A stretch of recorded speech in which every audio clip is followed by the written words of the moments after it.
सभी को नमस्कार दोस्तों। करंट अफेयर वीडियो में आपका स्वागत है। यहाँ पे हम लगभग 10-11 दिन का करंट अफेयर देखेंगे, टू दी पॉइंट पढ़ने का प्रयास करेंगे। और जैसे कि आजकल अभी नोबेल प्राइज़ मिल रहे हैं तो आपका पूरा फोकस इन पे होना चाहिए। यहाँ से बहुत सारे क्वेश्चन प्री और मेंस के एग्जाम में आते हैं। लास्ट ईयर जैसे उससे पहले भी क्वेश्चन जो क्रिस्पर केस है उसको नोबेल प्राइज़ उस समय मिला था साइंस में, तो वो प्री और मेंस दोनों में आया था।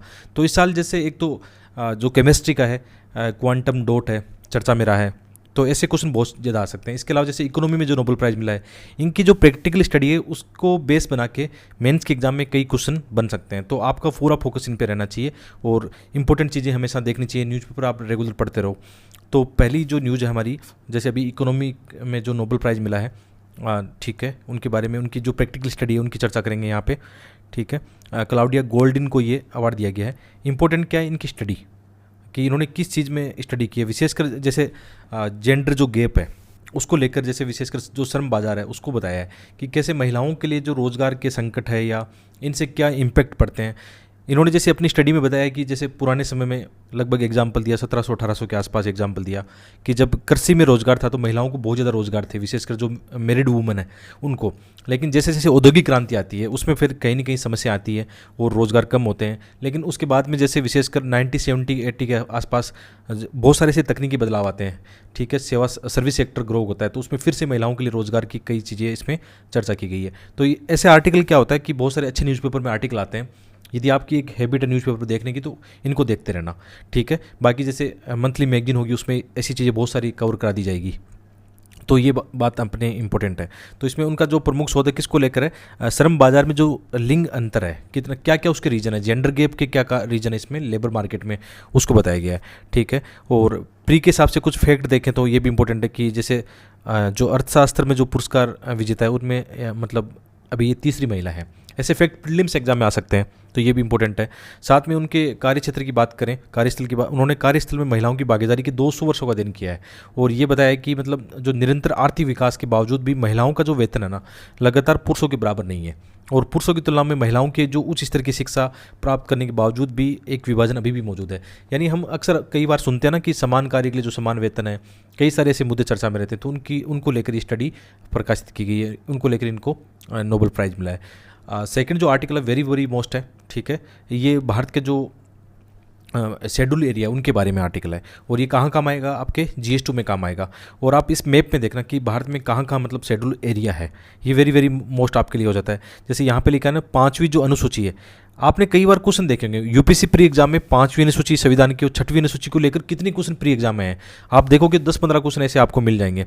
ठीक है, तो हमेशा इन चीज़ों को देखना चाहिए कि 5वीं अनुसूची में कौन से एरिया आते हैं, 6वीं अनुसूची में कौन से क्षेत्र आते हैं, उनमें क्या क्या प्रोविजन किया गया है, वेरी वेरी मोस्ट हो जाता है। और इनको लेकर मेंस के एग्जाम में क्वेश्चन आ सकते हैं, क्योंकि जो शेड्यूल एरिया उसको लेकर अभी काफ़ी आर्टिकल आ रहे हैं, क्योंकि वहाँ पर कई सारी समस्याएं देखने को मिल रही है, उनके समाधान की बात की जा रही है। तो आप जैसे इस मैप में देखना कि जो शेड्यूल 5वीं अनुसूची है उसमें कौन से क्षेत्र आते हैं, 6वीं अनुसूची में कौन से यहाँ पे क्षेत्र आते हैं, बाकी 9 शेड्यूल एरिया। जैसे भारत के मैप में आप देखोगे 6वीं अनुसूची में आप जानते हो असम है, मेघालय है, 4 स्टेट इसमें शामिल है।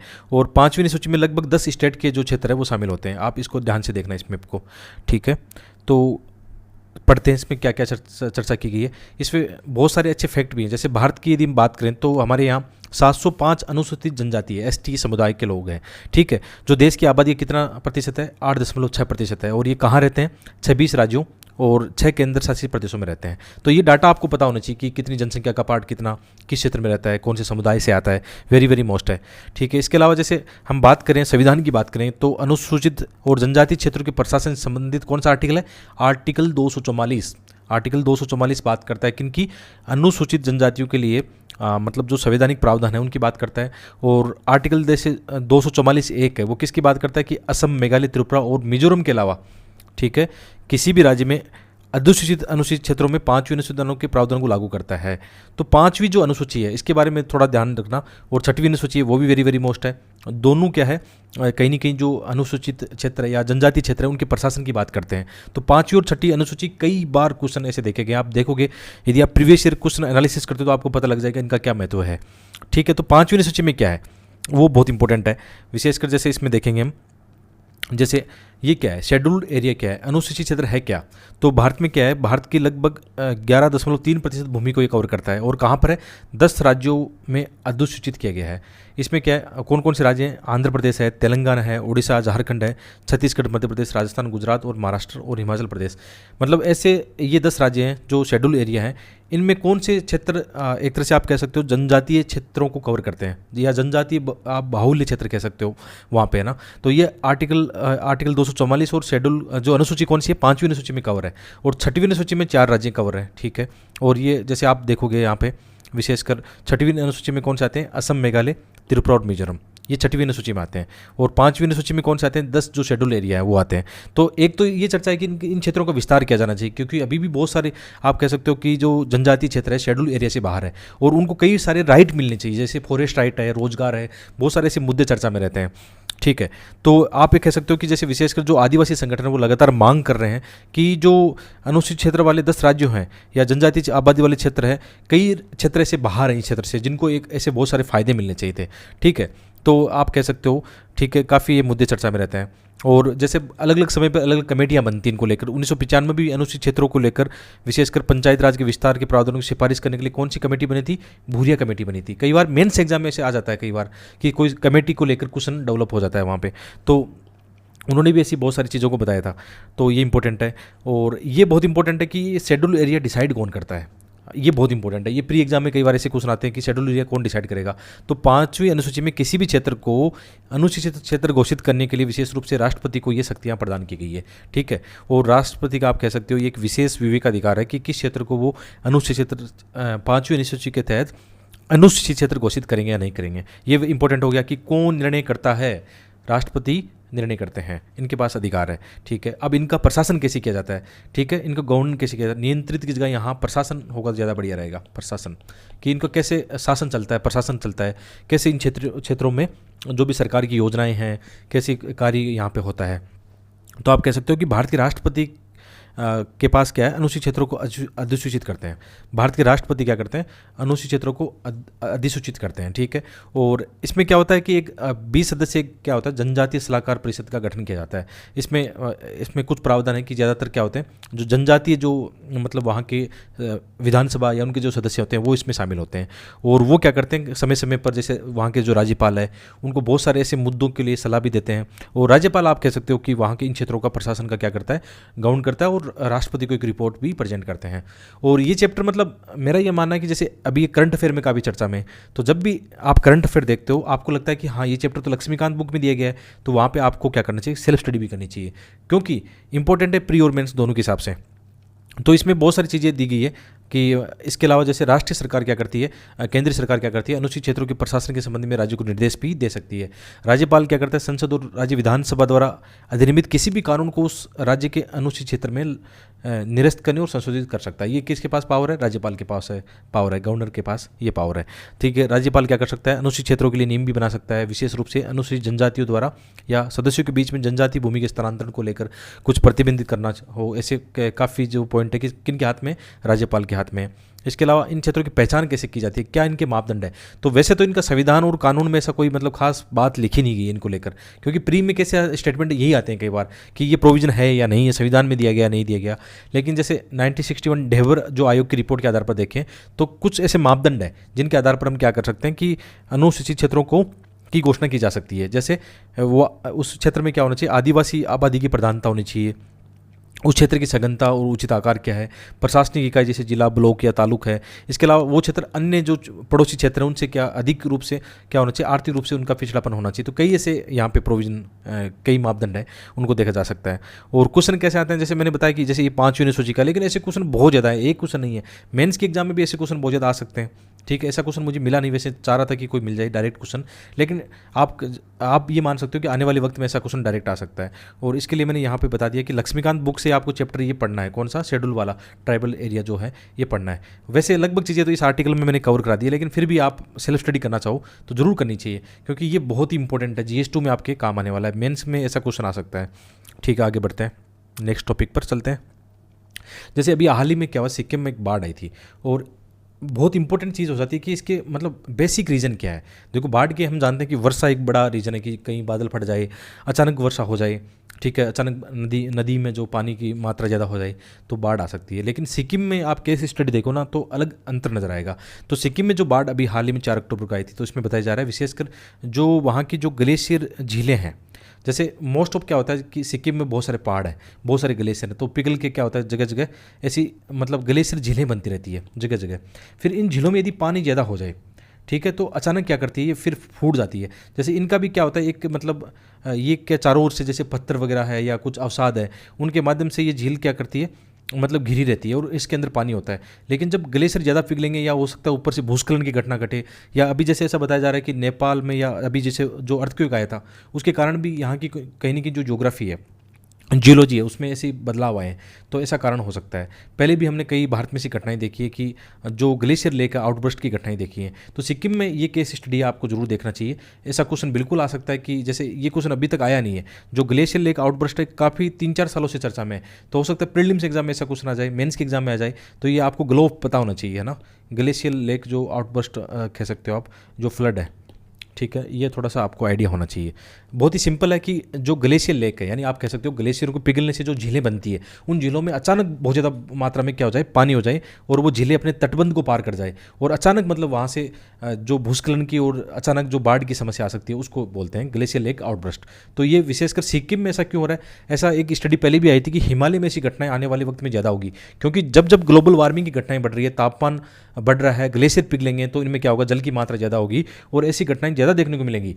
तो इसका मतलब इनकी निगरानी बहुत होनी चाहिए। मतलब आप इनके कुछ सॉल्यूशन भी आपसे क्वेश्चन पूछ सकते हैं कि जो ग्लेशियर लेक आउटबर्स्ट जो है वो क्या होता है, या फ्लड क्या होती है और इसके क्या कारण है, भारत में ऐसी कहाँ मतलब ऐसी समस्या आ सकती है, इसके समाधान क्या है, क्वेश्चन ऐसा आएगा। मेंस के एग्जाम में ये क्वेश्चन आएगा और प्री में ऐसे सिंपल क्वेश्चन आ सकते हैं।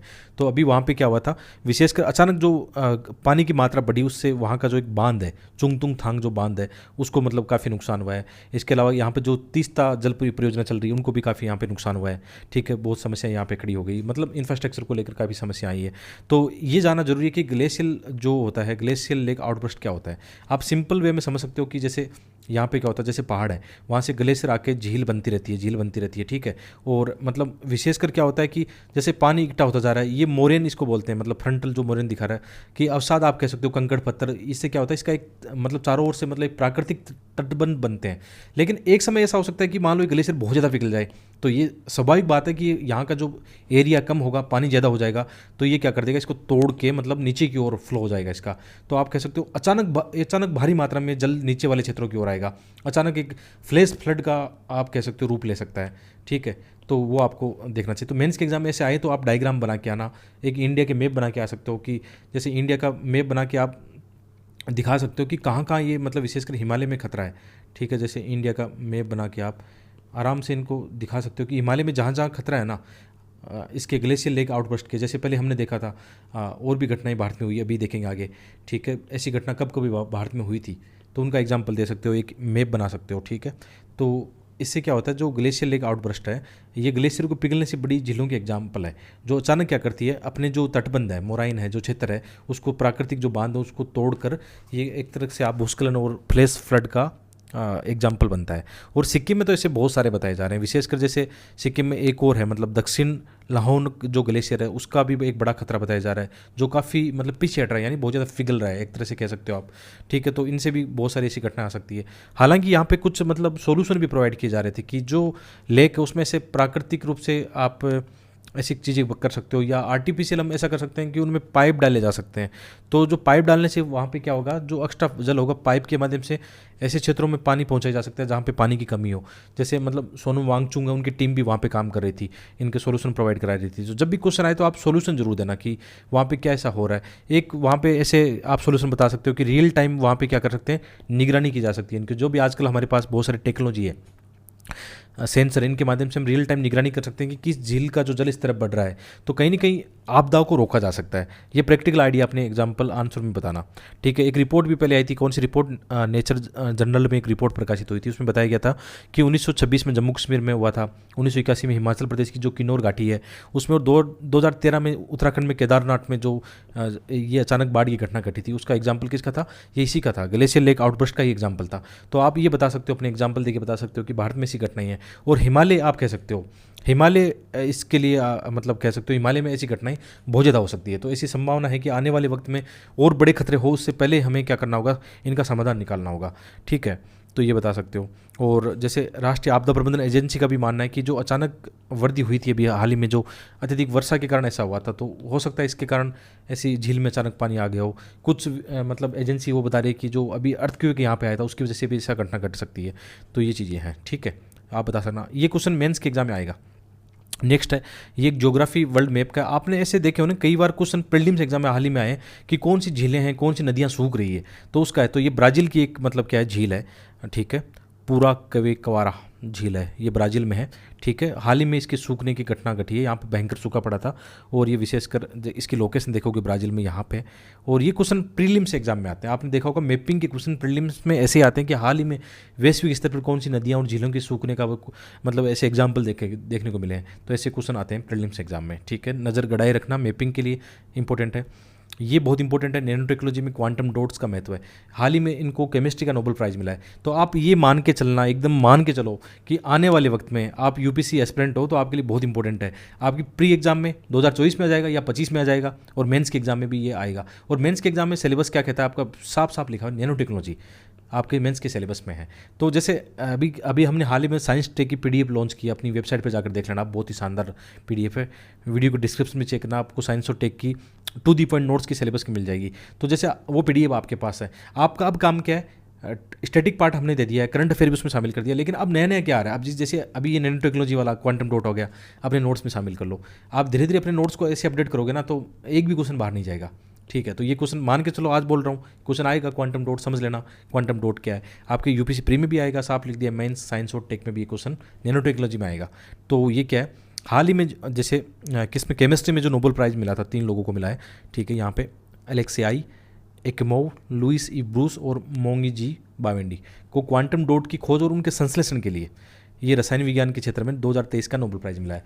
तो एक चीज़ और है आपके लिए, एक होमवर्क होगा, टास्क होगा, जितने भी नोबेल प्राइज़ मिले ना उनको थोड़ा सा स्टडी करना, खुद स्टडी करना, सेल्फ स्टडी करना, उससे फ़ायदा मिलेगा। उनकी जो प्रैक्टिकल स्टडी है ना, वो आपकी बहुत ज़्यादा काम आएगी, आपकी मेंस के आंसर राइटिंग में काम आएगी। हो सकता है प्रीलिम्स एग्जाम में ऐसे उनकी प्रैक्टिकल स्टडी से क्वेश्चन बन जाए। यहाँ मैंने इकोनॉमी का बताया आपको, अभी मतलब केमिस्ट्री का बता रहे हैं, बाकी आप अपने से भी करना, ऐसी बात नहीं, आप मैगजीन पढ़ते हो तो वहाँ से भी कवर कर लेना। ठीक है, तो क्वांटम डॉट क्या है ये जानना बहुत जरूरी है। क्वांटम डॉट है क्या, तो क्वांटम डॉट क्या है, मानव निर्मित क्या है, नैनो स्केल क्रिस्टल है, छोटे छोटे नैनो स्केल क्रिस्टल है, जो अपने आप में क्या होते हैं, बहुत ही अद्वितीय है। इनमें क्या क्षमता होती है, ऑप्टिकल और इलेक्ट्रॉनिक गुण इनमें होता है। और ये क्या करते हैं, वे इलेक्ट्रॉनों का परिवहन करते हैं। विशेषकर क्या करते हैं, यूवी प्रकाश के संपर्क में आने पर इनमें क्या होता है, बहुत सारे रंगों का, कलर का उत्सर्जन होता है। तो quantum dot very very important है, नैनो टेक्नोलॉजी का पार्ट है। और आजकल जितने भी आप कह सकते हो नैनो टेक्नोलॉजी का हर एक क्षेत्र में उपयोग है। आप कह सकते हो क्वांटम डॉट का उपयोग किस में हो सकता है, विशेषकर जो जैसे हमारे टीवी आजकल 3D 4D बहुत सारे अच्छे अच्छे आप कह सकते हो टीवी बन रहे हैं, उनकी टीवी की स्क्रीन, मोबाइल की स्क्रीन आप कह सकते हो। इसके अलावा जैसे मेडिसिन में, स्पेस में, बहुत सारी चीज़ों में इनका उपयोग बताया जा रहा है। ठीक है, तो क्वांटम डॉट क्या है, ये कुछ ही नैनोमीटर चौड़े क्या है, परमाणुओं का आप कह सकते हो एक संयोजन है। और इसके नाम में क्वांटम इस तथ्य से आता है कि इन परमाणु में इलेक्ट्रॉन के पास घूमने के लिए बहुत कम जगह होती है, इसलिए संपूर्ण क्रिस्टल क्या होता है, क्वांटम यांत्रिक के विचित्र प्रभाव को प्रदर्शित करता है। और क्वांटम बिंदु को आप क्या कह सकते हो, आर्टिफिशियल एटम भी कह सकते हो, क्योंकि संपूर्ण बिंदु कुछ परिस्थितियों में एक परमाणु की तरह व्यवहार करता है। तो ये छोटा सा आप नैनोकण कह सकते हो। ठीक है, और ये क्यों इंपॉर्टेंट है, तो ये नैनो टेक्नोलॉजी में सबसे छोटे घटक हमारे बीच में, जैसे हम बात कर सकते हैं कि जैसे कंप्यूटर है, टेलीविज़न की जो स्क्रीन है से लेकर मेडिसिन है, रक्षा डिफेंस है, या स्पेस में, मतलब ये चीज़ें बहुत काम आने वाली है। और एलईडी लैंप के जरिए नन्हे कण अपने घरों को रोशन कर रहे हैं। और जैसे बहुत सारे ऐसे मेडिसिन के अंदर आप कह सकते हो जो ट्यूमर है उनको हटाने में भी काम आ सकते हैं। ठीक है, मेडिकल साइंस में भी इनका उपयोग हो सकता है, बहुत सारे इनका भविष्य अच्छा है। तो इनके आर्टिकल आएंगे तो उन आर्टिकल को देखते रहना, प्रैक्टिकल स्टडी देखते रहना, और कुछ अच्छे वीडियो भी देख लेना, यूट्यूब पर अच्छे इनके देखते रहना, सेल्फ स्टडी वीडियो में होना चाहिए कि आपको कुछ चीज़ें और ज़्यादा मतलब गहराई में समझनी हो तो आप इनके बहुत सारे एनिमेशन वाले क्वालिटी वाली वीडियो मिलते हैं। यूट्यूब पर ऐसा कर लिया करो। मैं ऐसा करता हूँ कि मुझे कुछ चीज़ समझ में नहीं आ रही है तो यूट्यूब पर देखा जा सकता है, ताकि वो चीज़ ज़्यादा हम गहराई में समझ पाएँ। और इनके क्वेश्चन आएंगे, लिख के ले लो बस, आएंगे तो आएंगे, क्योंकि यही यूपीएससी का पैटर्न आपको बताएगा कि क्या क्या पढ़ना है आपको, इसी तरीके से पढ़ना है। ठीक है, आगे बढ़ते हैं। और ये वेरी वेरी मोस्ट है, ये भी आपके कहाँ काम आएगा, एक तो मैपिंग में बहुत काम आएगा। जो हाल ही में जो चीन और मतलब आप कह सकते हो फिलीपींस को लेकर, फिलीपींस के मध्य एक जो दक्षिण चीन सागर है उसमें कई सारे विवाद हुए हैं। तो एक तो आपके कहाँ काम आएगा, आपने देखा होगा ऐसे क्वेश्चन ज़्यादा आते हैं कहाँ पे, मैपिंग के आते हैं। जैसे विशेषकर आप इसमें देखना, मैप में देखना, दक्षिण चीन सागर देखना। चीन एक क्या करता है, जो 9 डेज लाइन है उसको अपना, इसके अंदर के क्षेत्र को क्या मानता है, अपना अधिकार मानता है। और वैसे यूएन क्लोज क्या कहता है, यूएन क्लोज कहता है ना कि जैसे 12 नॉटिकल 24 नॉटिकल मील 200 नॉटिकल मील तक किसी एक देश का अधिकार हो सकता है। विशेषकर 12 नॉटिकल मील तक उसका ज़्यादा प्रभाव होता है, लेकिन 200 नॉटिकल मील तक क्या होता है, सभी देशों का अधिकार होता है उसमें। लेकिन चीन तो क्या मानता है कि दक्षिण चीन सागर उसी का अधिकार है पूरा। तो अभी हाल ही में जो यहाँ का एक द्वीप है, ठीक है, ये द्वीप दिखाई दे रहा है नाम, ठीक है, और जैसे यहाँ पे स्पार्टले है, पार्सल जो द्वीप है, द्वीप समूह है, कई सारे ऐसे द्वीप समूह यहाँ पे चर्चा में रहे हैं। तो लोकेशन बहुत इंपॉर्टेंट है। जितने जितने द्वीप हम अभी बात करेंगे, जैसे यहाँ पे लेगून, यहाँ पे इसको लेकर भी चर्चा में रहा। फिलीपींस ने यहाँ पे कुछ किया है, उसको लेकर चीन आपत्ति जता रहा है। और ये इंपॉर्टेंट क्यों है, ये पूरी विश्व के लिए इंपॉर्टेंट है, क्योंकि आप कह सकते हो जैसे भारत की बात करें, लगभग 40-50% हमारा जो व्यापार है वो दक्षिण चीन सागर के माध्यम से होता है। और यदि चीन इसको ब्लॉक करता है तो हमारे सामने बहुत सारे संकट हो सकते हैं, बहुत सारे जियोपॉलिटिक्स मुद्दे यहाँ पर चर्चा में रहते हैं। आप जानते हो कि अमेरिका का इसमें कितना इंटरेस्ट रहता है, या जो यहाँ के जो पड़ोसी राष्ट्र है उनके साथ भारत के रिलेशन अच्छे हैं, हमेशा ऐसे मुद्दे चर्चा में रहते हैं। तो चीन का जो एकाधिकार या मोनोपोली देखी जा रही है, कहीं ना कहीं सबके लिए खतरा है। तो ऐसे बहुत सारे मुद्दे हैं। और वैसे भी नेचुरल आप कह सकते हो जो रिसोर्सेज है उसको लेकर भी यहाँ पे काफ़ी इंपॉर्टेंट है, इसलिए चीन इसको ज़्यादा मान रहा है। तो यहाँ पे जैसे पार्सल द्वीप समूह है, स्पार्टले है द्वीप समूह है, और एक द्वीप समूह यहाँ पे हो गया, 3-4 द्वीप समूह चर्चा में है। तो लोकेशन वेरी वेरी मोस्ट है, क्योंकि क्वेश्चन कैसे आते हैं, ज्योग्राफी की लोकेशन वाले, मैपिंग में क्वेश्चन आते हैं ऐसे, हर साल ऐसे क्वेश्चन ही देखने को मिलते हैं। तो ये बहुत इंपॉर्टेंट है। ये आप थोड़ा सा वर्ल्ड के मैप पे खुद भी करना, जो आपके रूम में लगा पड़ा है ना सामने, उसमें ये चिपका दो, लिख दो, थोड़ा वहाँ पे जाके लिख दो, ज़्यादा आपका मतलब ज़्यादा बढ़िया हो जाएगा। ठीक है, तो अभी हाल ही में ये घटनाक्रम हुआ था 25 सितंबर के आसपास। तो फिलीपींस का तो तटरक्षक है, उसने कहा कि दक्षिण चीन सागर में क्या है, स्कारबोरोसोल द्वीप है वो, इसको लेगून, एक लेगून भी है ये, स्कारबोरोसोल ये है, यहाँ पे घटना घटी थी, है ना। ये लोकेशन जो हाईलाइट कर रहे हैं उनको देख लेना आप थोड़ा सा।